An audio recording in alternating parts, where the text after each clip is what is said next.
នេះគឺជាការសរុបនៃលទ្ធផលក្នុងការលេងត្រីពេញមួយថ្ងៃពេលដែលលេងត្រីបានច្រើនអញ្ចឹងមានអារម្មណ៍ថាសប្បាយចិត្តដោយសារតែយើងទៅគ្នាតិចហើយត្រីបានច្រើនទៀតរាល់ដងទៅលេងដល់រាំងទិលខាងពោធិ៍សាត់តែម្ដងនេះទៅខាងពោធិ៍សាត់ដែរតែយើងទៅខាង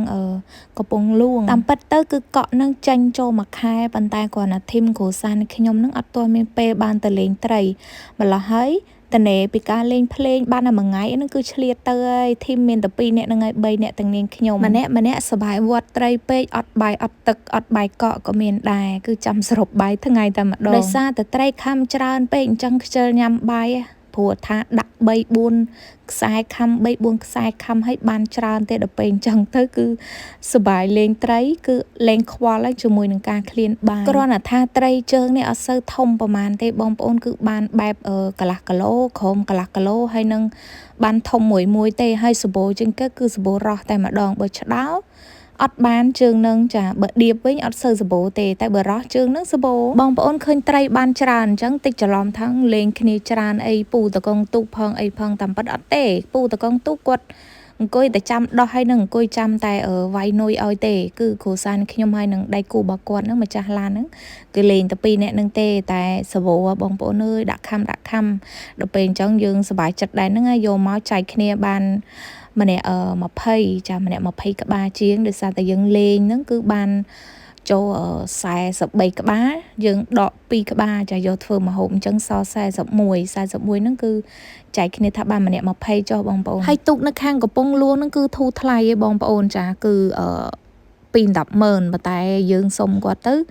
គាត់ថាទៅ100000ឲ្យអ៊ំ100000ទៅប៉ុន្តែយើងគិតថា100000ហ្នឹងយើងគិតថាថ្លៃហើយតែស្មានតែគាត់ជូនលេងចិត្តដូចថាបើកទៅត្រឹម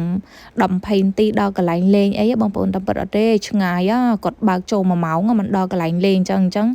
គាត់យកថ្លៃត្រឹម100000ពី100000ហ្នឹងគឺធូរថ្លៃមែនតើដោយសារឥឡូវរៀងសាំងឡើងថ្លៃអញ្ចឹងណាបើកាលមុនសាំងធូរទៅគាត់យកតែ80000អីទេហើយនេះគឺមកដល់ផ្ទះវិញហើយមកដល់ផ្ទះខ្ទង់ម៉ោងប្រហែលជា8ចាព្រោះដោយសារចិត្តដែរយើងមកដល់គឺយើងចាប់ផ្ដើមចាក់ត្រីពីក្នុងធុងហ្នឹងចូលនៅក្នុងធុងតកកវិញហើយក៏យើងរាប់ចែកគ្នាអញ្ចឹងទៅហើយត្រីណារស់ទៅយើងដាក់ប្រោះទៅអាត្រីណាងាប់យើងដាក់វាយចេញជាតកកអញ្ចឹងបងប្អូនបើសិនយើងដាក់ទូតកកអត់សូវល្អហ្មងទេតោះយើងដាក់ខ្លះសេតកកបងប្អូនគឺល្អជាងអញ្ចឹងបងប្អូនឲ្យបានត្រីបានអីមកមិនចាំដាក់ទូតកកទេទូតកកពេលដែលយើងយកមកធ្វើម្ហូបគឺខ្សោះទេប៉ុន្តែបើយកល្អបងប្អូនដាក់ខ្លះសេតកកវិញចៅវាយតកកឲ្យតាជាប់ទៅគឺសាច់ត្រីរបស់យើងនៅស្រស់ញញឹមហ្មងបងប្អូនហើយបងប្អូនអាចមើលត្រីបានអាចរាប់បានចាបងប្អូនមើលទៅថាបានតិចឲ្យបានច្រើនកុំឲ្យថាងចេះតែថាង40ក្បាលណាទេឃើញ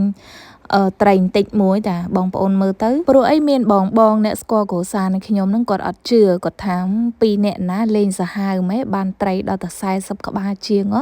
ព្រោះរាល់ដងហ្នឹងបាន30ក្បាលជាងអីគឺយើងទៅទូកចាប់ទូក2គ្នា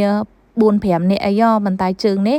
យើងទៅតែ2នាក់ហើយទូកមួយមិនគាត់អត់ជឿថាបានច្រើនចាបងប្អូនមើលខ្លួនឯងទៅច្រើនមិនច្រើនចាបងប្អូនអាចមើលបាន